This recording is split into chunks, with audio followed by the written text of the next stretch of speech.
नमस्कार, आप सभी का स्वागत है टीवी7 भारत पर। मैं हूं आपके साथ अंकुर गोस्वामी। आप सभी का स्वागत करता हूं टीवी7 भारत के इस बेहतरीन पेशकश उत्तराखंड समाचार में। तो ज्यादा वक्त जाना करते हुए सीधे रुख करेंगे खबरों की ओर।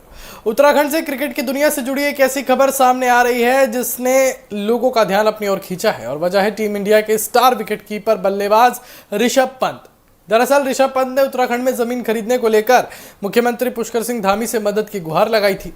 पंत की इस अपील पर मुख्यमंत्री धामी का जवाब सामने आया है। सीएम धामी ने पंत को भरोसा दिलाया है कि सरकार की तरफ से उन्हें नियमानुसार हर संभव सहयोग दिया जाएगा।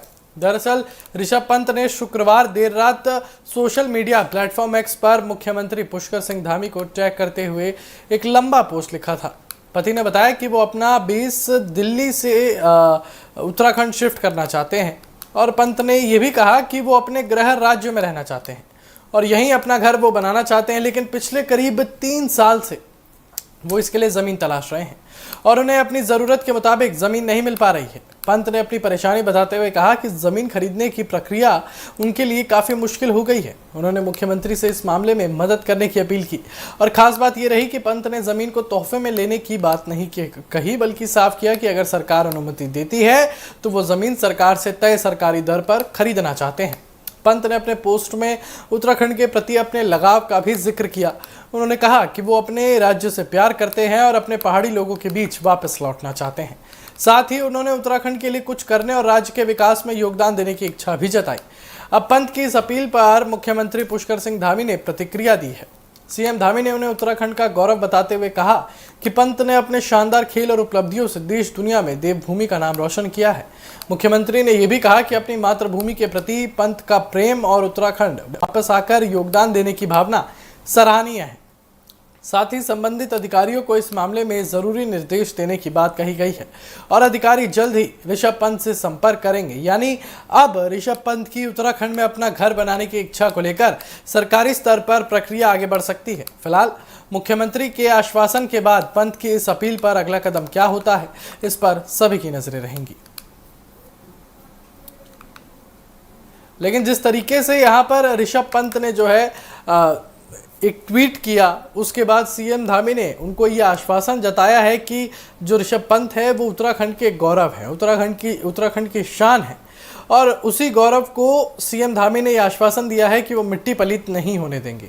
उन्होंने साथ में ये भी कहा कि जो भी संभव मदद रहेगी सीएम धामी उनको वही करने की कोशिश करेंगे, और ये भी कोशिश की जाएगी कि अब ऋषभ पंत को जो है ज़मीन उत्तराखंड में खरीदने की अनुमति मिल जाए और वो अपना मालिकाना हक ज़मीन पर जो है कर सके।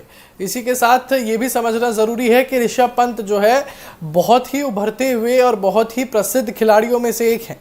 ऋषभ पंत अपने अलग अलग दावों से जाने जाते हैं, अलग अलग उनके खेलने के तरीकों से जाने जाते हैं, और इसी बीच उनकी ये मांग काफ़ी ज़्यादा चर्चाओं का विषय बन गई है। अब देखना ये होगा कि सीएम धामी द्वारा बढ़ाए गए ये आश्वासन के बाद क्या कुछ देखने को मिल सकता है। तो चलिए इसी के साथ रुक करेंगे अगली खबर की ओर, और अगली खबर पर बात करेंगे बद्रीनाथ धाम की।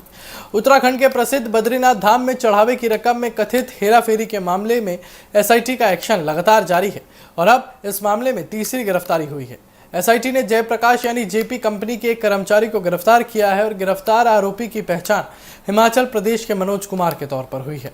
आरोप है कि बद्रीनाथ मंदिर में दान और चढ़ावे की रकम में कथित तौर पर गड़बड़ी की गई, और इसी मामले की जांच अब एसआईटी कर रही है।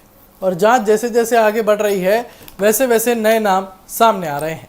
जानकारी के मुताबिक मनोज कुमार लांबगढ़ स्थित जयप्रकाश कंपनी में काम करता था। उसकी जिम्मेदारी बद्रीनाथ में अलकनंदा नदी के जल स्तर की निगरानी से जुड़ी थी, और बताया जा रहा है कि वो मंदिर में चढ़ावे की गिनती के दौरान भी मौजूद रहता था, और यही वजह है कि एसआईटी ने उससे पूछताछ की और जांच के बाद उसे गिरफ्तार कर लिया गया।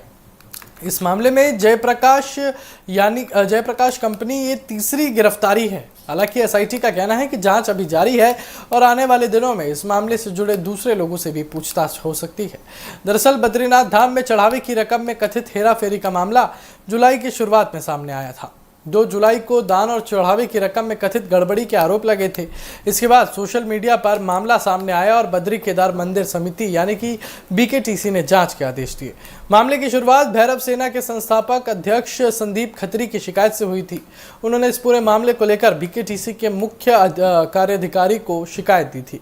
इसके बाद जांच का दायरा बढ़ा और एसआईटी ने मामले की जांच शुरू की और जांच के दौरान पहले भी कई लोगों से पूछताछ की जा चुकी है। इनमें जयप्रकाश कंपनी का एक कर्मचारी और बीकेटीसी का एक पूर्व कर्मचारी भी शामिल था।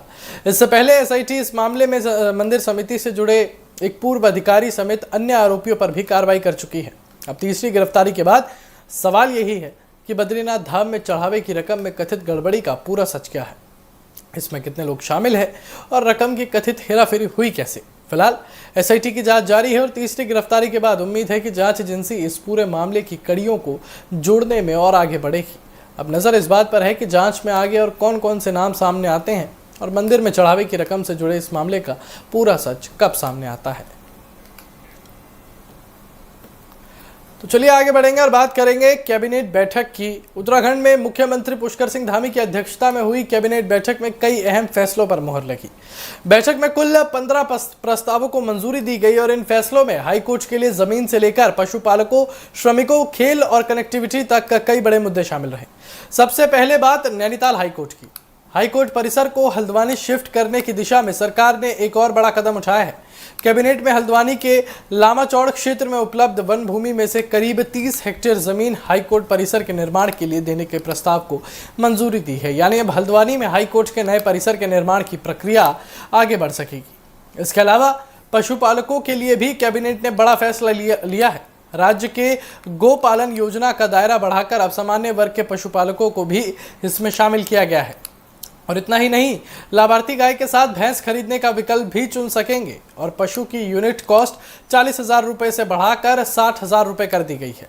अनुसूचित जाति और जनजाति के लाभार्थियों को 90% तक जबकि सामान्य वर्ग को 75% तक सब्सिडी मिलेगी और सरकार के मुताबिक इससे पहले साल में करीब 2128 पशुपालकों को फायदा मिलने की उम्मीद है।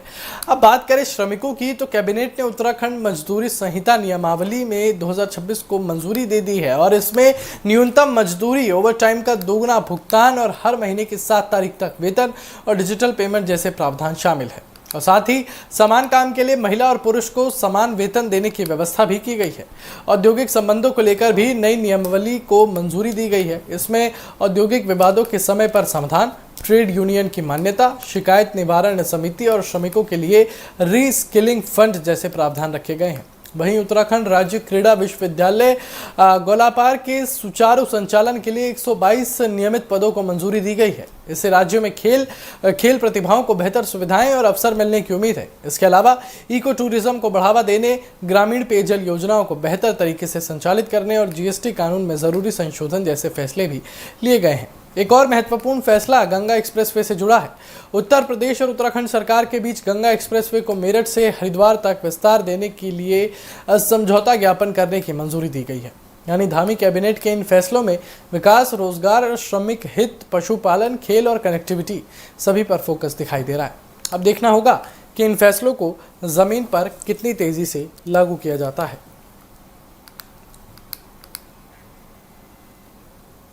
तो चलिए आगे बढ़ते हैं। उत्तराखंड में मुख्यमंत्री पुष्कर सिंह धामी की अध्यक्षता में हुई कैबिनेट बैठक में कई अहम फैसलों पर तो मुहर लगी।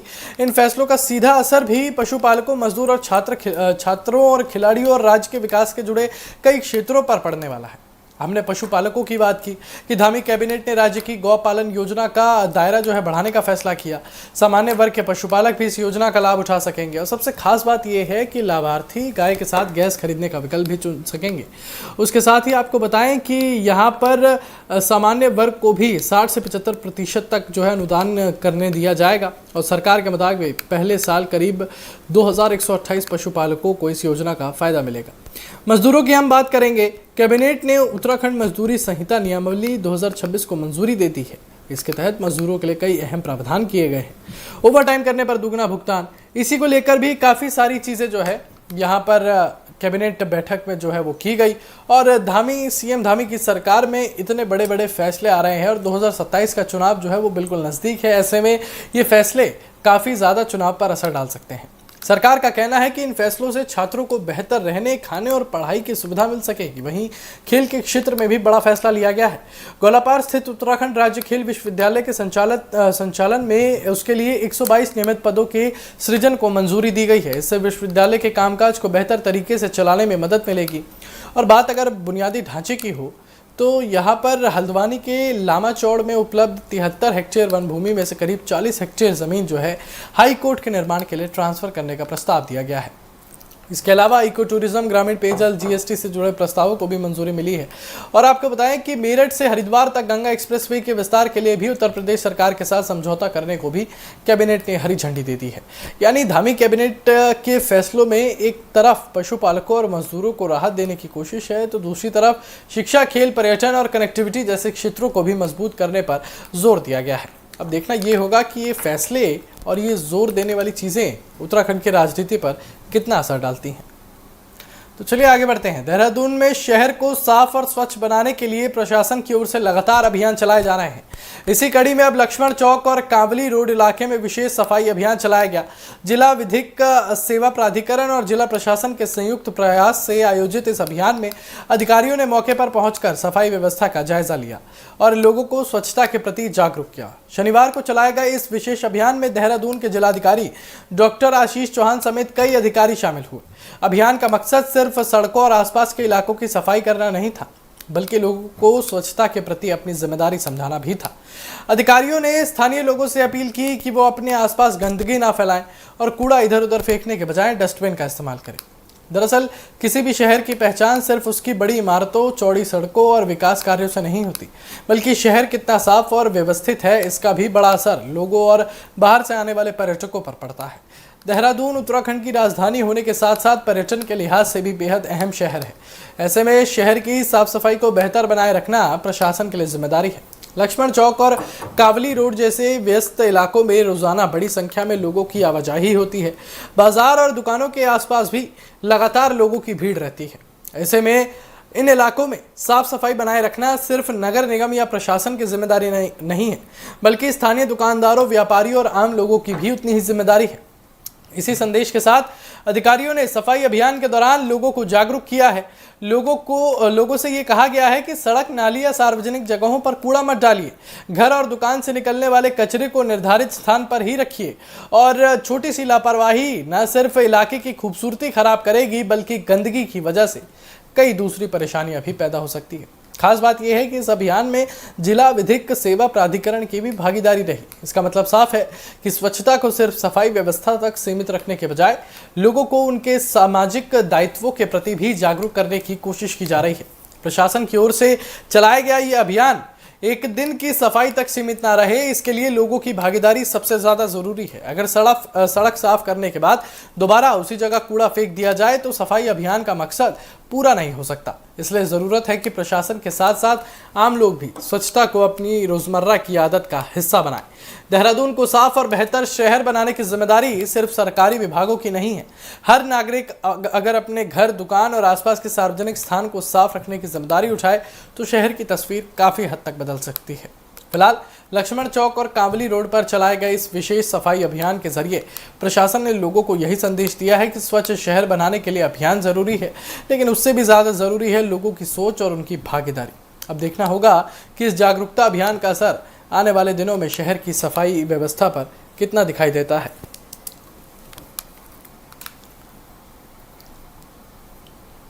तो चलिए आगे बढ़ते हैं। उत्तराखंड के युवा एथलीट आशीष यादव ने अंतर्राष्ट्रीय स्तर पर देश और प्रदेश का नाम रोशन किया है। आशीष यादव ने वर्ल्ड U20 एथलेटिक्स चैंपियनशिप्स में शानदार प्रदर्शन करते हुए जैवलिन थ्रो में सिल्वर मेडल अपने नाम किया है। आशीष की इस उपलब्धि पर उत्तराखंड के मुख्यमंत्री पुष्कर सिंह धामी ने उन्हें बधाई दी और उनके उज्जवल भविष्य की शुभकामनाएं दी। दरअसल वर्ल्ड U20 एथलेटिक्स चैंपियनशिप्स में पुरुषों की जैवलिन थ्रो प्रतियोगिता में आशीष यादव ने 74.09 मीटर का शानदार थ्रो किया। उन्होंने अपना सबसे बेहतरीन प्रदर्शन तीसरे राउंड में दिया और इसी के दम पर सिल्वर मेडल हासिल किया। आशीष के इस प्रदर्शन ने एक बार फिर साबित किया कि भारतीय एथलेटिक्स में युवा खिलाड़ियों की नई पीढ़ी तेजी से आगे बढ़ रही है।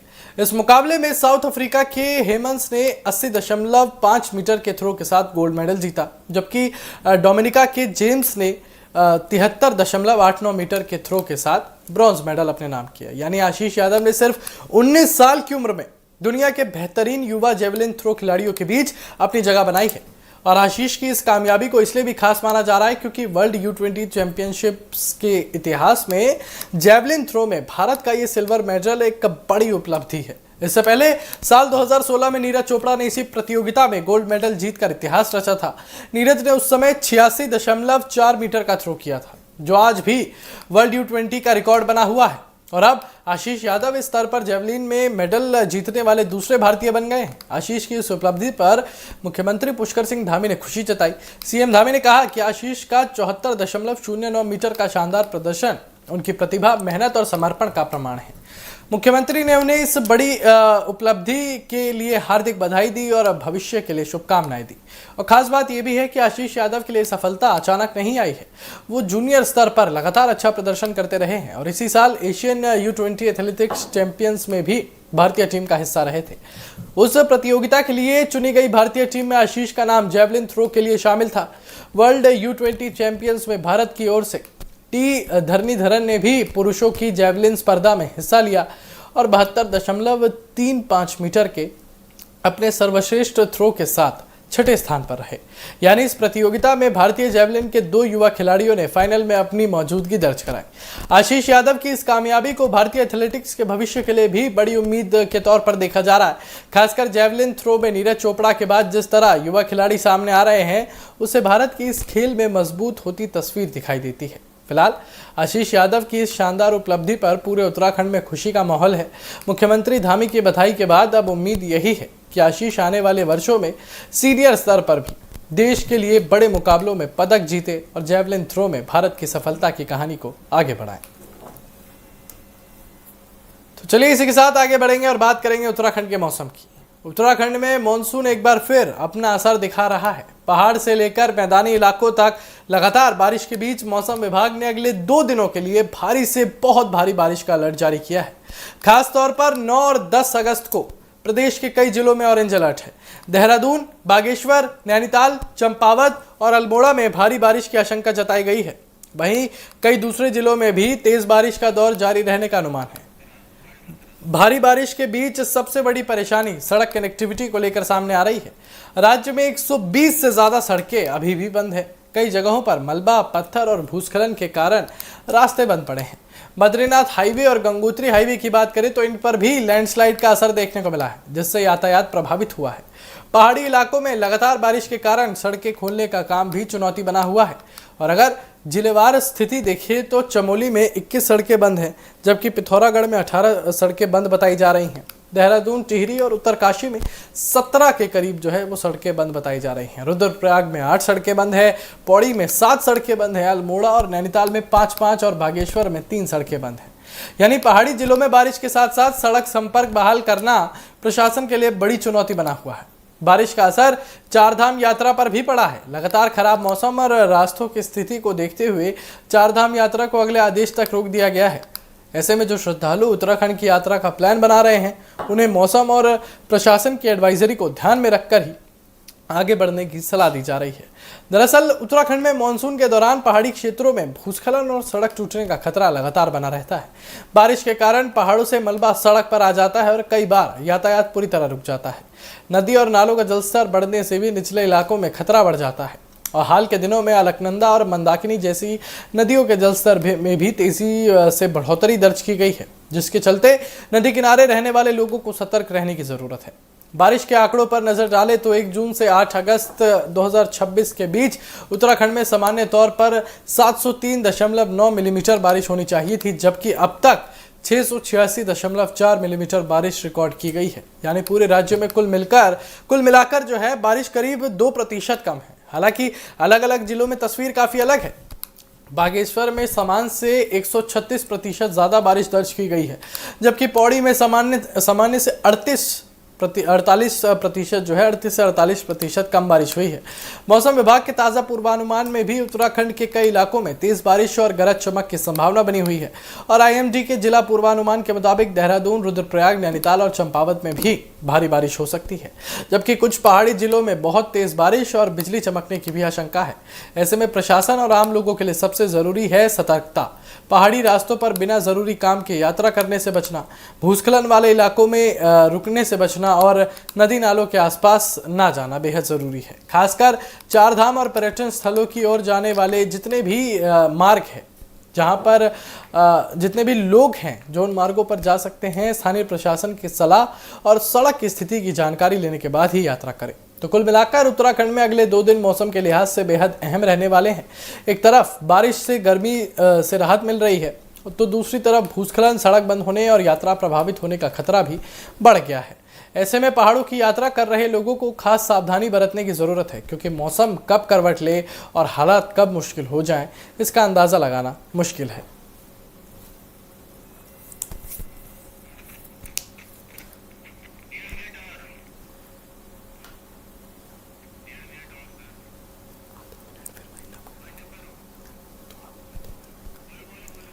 मैं कह रहा हूँ थोड़ा बोल लेता हूँ फिर भाई।